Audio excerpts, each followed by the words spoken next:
everybody. I'm Steve. This is A is for Alice, B is for Bob, and P is not for Pink Floyd. On a normal day it would be, but today it's for progressive rock because Alex over at Beer and Vinyl, my good buddy, your good buddy, started up this tag, the progressive rock tag of 2025. And this is my fourth time trying to film this because I've already screwed up at this point. Hopefully, take four is a keeper. So let's go. He wants to know our favorite PROG purchase of 2024, and that is Airbag, the Century of Self. Is this their sixth studio album now? I believe it is, number 6. If you don't know what they sound like, they're from Norway. Very kind of Pink Floydish. But you know what? If you don't trust me, just go ahead and listen to that epic song there, the last song, Tear It Down, a 15-minute epic. You listen to that, you'll end up buying the album, I'm quite sure. Okay, number 2, latest discovery or deep dive. Funny you should ask this question, Alex, because I decided at the first of the year I would start doing a deep dive of entire catalogs of bands that I like. And so the first week I did Uriah Heep. Second week I did Wishbone Ash. And now this week I am doing Yes. But I wanted to go to Wishbone Ash because Yes, you're going to see in a PROG vinyl tag, no doubt about it. Wishbone Ash, Argus. Their biggest album. In fact, their dual lead guitars is why Thin Lizzy went with dual lead guitars.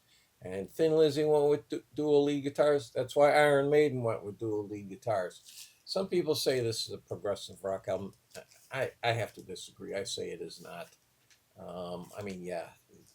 The album cover, and then you kind of look at the song titles, and it does.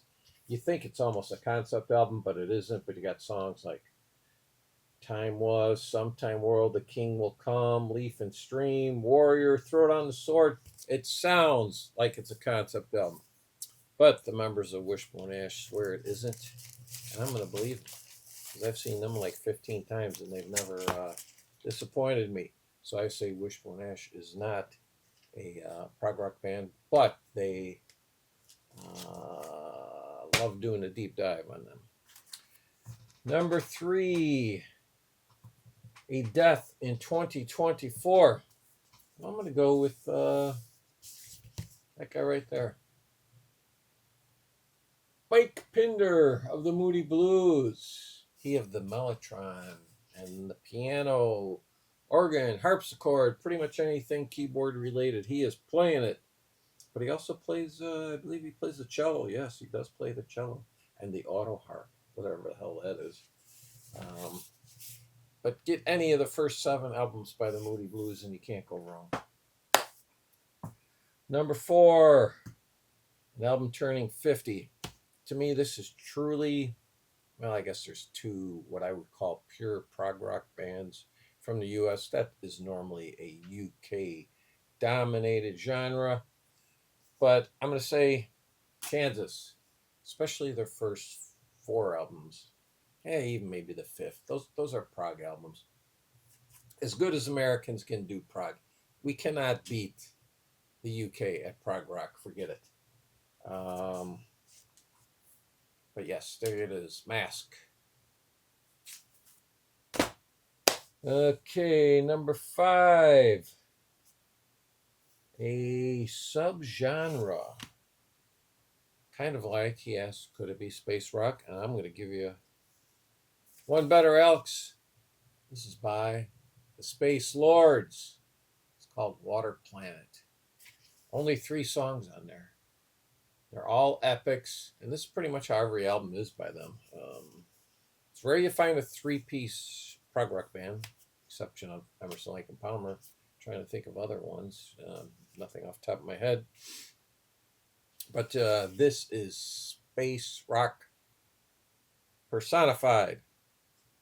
Get it if you can. In fact, I just ordered the most recent album because I was like, you know what? I was trying to think of an album for this or a band. And I thought, you know what? I got to check out their discography, see if they've had anything recently. Okay, up next, An instrumental album.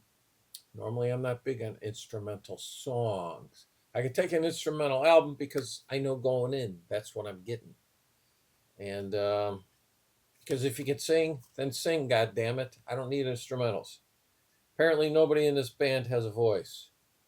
But this band is Troika, and the album is Goddess. And what they did was they put this into 8 different songs, each one named after a goddess. We got Venus, Diana, Athena, so on and so forth. But the members of the band do not list their names. In the liner notes, it says, "We want the music to speak for itself." How fucking pretentious is that? But you know what? That's prog rock. Prog rock can be pretty pretentious. Number 7, a favorite label. Well, I'm going to go with Billingsgate Records. Right there. That was their logo there. Kick ass. And you can see the bands on here. Okay, Jane, that is solid prog rock out of Germany. We got Frumpy, which is this album, with the fabulous Inga Rumpf on lead vocals. Oh, and a killer Hammond B3 organ. And then you've got, well, Scorpions are on here because that first album, I can see where some people would say that's prog rock. Not for me, but I can understand the argument. But then Epitaph, they're prog rock. And you got your Guru, and your New. So there's my label. Up next then, number 8. A local band from your city, state, county, whatever, province. And I went with Starcastle from the not-so-great state of Illinois. Yeah, and they're not only from Illinois. It's not like they're from Chicago or one of its suburbs. No, they're from downstate Illinois. They're down in farmland. So here we go. We've got their album, Citadel and Fountain of Light. I need to get their debut. Actually, I'm surprised I don't have that in my collection. You want to know who they are? They are your poor man's Yes. They sound almost like Yes. So I would tell you, try them out. Number 9, an underappreciated band. Well, for me, there's a very easy answer to this. Actually, I should have grabbed more albums because to me, they have a great 4-album run. I've only showing 2 of them here. And actually, the one album is pretty much the one you'll always see in the VC, and not many people even show that. And that is Nectar with Remember the Future. But the album that came before that, Tab in the Ocean. And then the 2 albums that came after Remember the Future, they had Down to Earth and Recycled. Those are also very good albums. So give Nectar a chance. Number 10, Contrarian. Well, funny you should ask, Alex, because I had mentioned Yes earlier. I don't have 1 album by this band. I have 2. And I have struggled for over 50 years now to try to get into both of these albums. That is Yes, Tales from Topographic Oceans, and Relayer. Really, that's a double album. That's a single. For me, this could have been a triple album because, God, I have tried giving it repeated listenings, and I still cannot get into either of these albums. And I know many people consider this to be the greatest prog rock album of all time. I'm not going to tell you wrong. I'm just going to tell you that you're not right. All right. 11. Who did it better? Oh, okay. So we're talking cover tunes here, and I'm going to tell you who did it better. Emerson, Lake and Palmer did it better. And what song did they do better? It is right here. Let's get this out of the way. That is the song that takes up, oh no, that's the first part of side 4.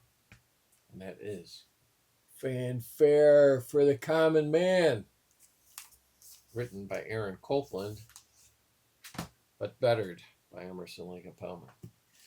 Number 12, still going strong. That would be this guy right here, John Anderson, and his Band Geeks, and his album True. the much maligned album cover, but forget about the album cover. You can't read a book by its cover. You can't listen to an album without listening to it. Does that make sense? I don't know. But anyway, the best Yes album in 50 years. And I'm going to go see him on April 25th. So up next then, not PROG. I've got a big argument to make here because I've got quite a few albums by this artist. I'm going to tell you, these first 3 albums, these are not PROG at all. You got This Was, Stand Up, Benefit. Those are not prog rock albums by any stretch of the imagination. Nor is it their magnum opus? I believe it is. Aqualung. That is not a prog rock album. And this is the 2011 Steven Wilson remix, and that is the best version of it you can get. Now I will give you this. Thick as a Brick. That is a prog rock album. And I can even make the argument for a Passion Play and Minstrel in the Gallery. But then you go to War Child. That is not prog rock. Too Old to Rock and Roll, Too Young to Die. That is not prog rock. And hell, these next 2 are not. Songs from the Wood and Heavy Horses. No way are those progressive rock.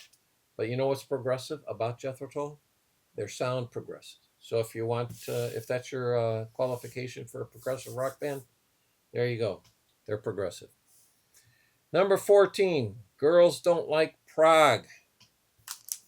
Well, I'm going to say, you know what? Most girls don't like prog. But there are 2 girls here on David Gilmour's latest album, and that is his wife and daughter. A little nepotism, maybe, but you know what? His daughter sings on this. She's got a pretty good voice, and his wife writes the lyrics. So there you go. What's the saying? Happy wife, happy life.